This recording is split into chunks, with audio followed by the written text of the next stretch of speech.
Hello and welcome back to Old Kenny's Photography Channel. Hope you're doing okay today. You know, it's still summer and COVID's going crazy and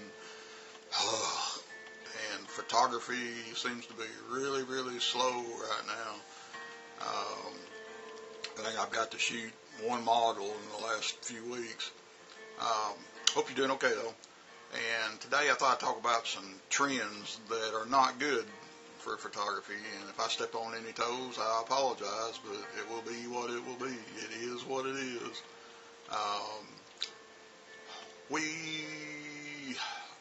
Alright, first thing first. I'm trying to be careful about what I say here, guys.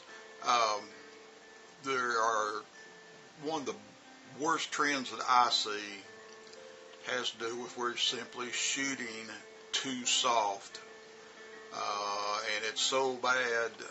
Some photos I saw even this morning, just a few minutes ago, online. We're getting carried away with shooting too soft. We're trying to achieve too much background blur, and I think even after we take that photo, people are trying to increase the background blur, the bokeh, even with their editor. There is an abyss and a point of no return, and you got to learn, if you're a portrait photographer especially, where you need to stop. Your subject should be in focus. Unless there are artistic moments, now mind you, when soft and dreamy looks good, but you still, even the eyes. I'm seeing people can't even get the eyes in focus. And how hard can it be to put a little square box on an eye? It's probably focus blur or something, but your subject has to be in focus. And you need to shoot for a depth of field that will cover tip of nose to just behind the head at least. There's too many shots where the back of the head, the ears are out of focus. And if they do get anything in focus, it's the eye. And even sometimes shooting at 1.8, depending on if they're doing any, remember when you're shooting, you're moving maybe also a little bit and you don't realize it. And you even get the nose too soft. Hey, you can soften things up in post-production. Shoot a good shutter speed. My average portrait is f4, 1/160th of a second. And I get the subject sharp, the background, if I need the bokeh, it's still there. It's not going anywhere, but make sure that your shot is in focus. And also lighting, I know there's all kinds of reasons that shots end up like like they do. If you're shooting outside, and even like right now, because of the light in my room, if you look, I got one eye that's a little bit darker than the other, and I don't have a light set up right now to take that away. But that light, if you had it in the studio, you can get the face nice and clean and clear. Or if you're outside, flash. If you need to make sure that lighting, like I say, right now I'm trying to move around because I can see that my lighting is just a little bit irregular. That flash can even that up and bring that shadow out. Wow, and it looks so much better. But the trend right now, guys, just because a lens has f1.8 or whatever, 1.4, does not mean you have to use it all the time. Don't believe a photographer. Don't believe all that crap on Facebook and stuff. Most of those people have never shot much anyhow. Remember, excellence doesn't happen overnight. To achieve excellence in photography, you're going to have to pay the price. It's going to take thousands and thousands and thousands of shots. And in many situations, you got to learn to master this before you start asking anybody for money anyhow. Okay?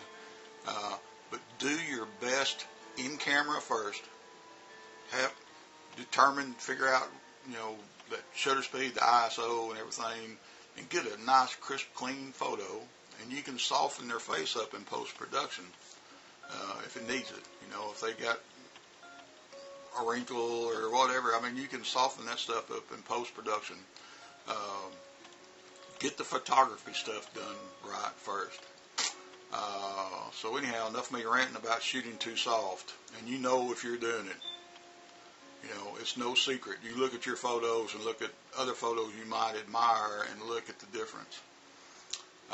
Another issue is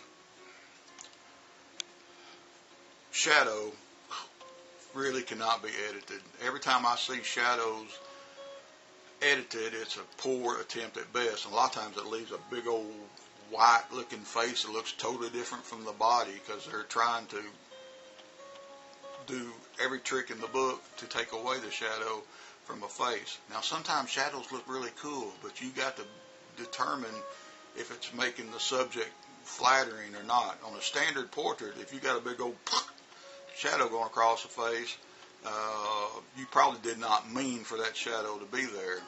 So you got to change things. You got to change flash. You got to maybe have somebody holding a reflector or something to give even light to that part of the body that you're showing. That, you know, and usually in a portrait, obviously it's the face and the neck. Make that light even. If you need flash, use it. Learn how to use flash. Flash is not hard. Do not be afraid of flash. I'm telling you, and I shot for a long time without flash, and as soon as I started using flash, the quality of my portraits went up dramatically, and my results were more and more consistent. But when you shoot in sunlight, model light, you're going to have to be ready for dealing with shadows. Make sure if you use a shadow, make sure it's flattering the subject. If it's taken away from the photo, get out of it. I avoid shadow like the plague, any harsh shadow. And when I was in China, sometimes we had to shoot right straight in the middle of the day, but we usually went to areas where we had a variety. You know, I could go from sunlight to shadow places because we shot around buildings and temples and all kinds of things like that. So I could find the place that I wanted to shoot. Here in America, it seems like it's a lot harder sometimes. But the difference between stepping out under that one side of the tree or getting close to the tree or whatever can totally change. And it'll change your ISO and stuff dramatically. But, guys, super soft photos are not always flattering. So deal with it. Get it fixed. Try to avoid harsh shadows. All right? And shooting in direct sunlight, you got to be super, super careful. And sometimes it takes a flash to get rid of it. Another thing, too, that you're going to notice on the low cloud or hazy days where we got a diffuse light, look how much better the colors look. The greens are greens, the reds are redders. Redders. Yeah, I'm from the South. I speak different. But look how the colors pop. As soon as the sun pops out, what's the first thing we deal with? We deal with glare. And also we're going to deal with some dramatic changes in shadow. When the sun pops out, you're going to have areas that are super lit up. Then right next to them may look like a big old deep dark black hole. And you have to go in and shadow that out if you want to get the background to look right.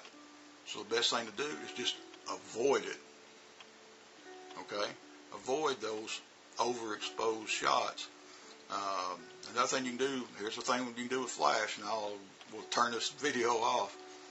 If you're shooting with a really high lit background, expose for the background, get the background under control. Even if you're shooting your subject at f8 or whatever, it's okay. Expose for the background, tone that background down a little bit, and use some flash. Poof. But remember, using flash is kind of like taking two pictures at once. Then all of a sudden you're going to have a subject in focus that you can still go back, and if you got to soften it up and all that kind of stuff, you can do that. Okay. So take good shots, and we'll talk to you later. Have a great day. Bye bye. Okay.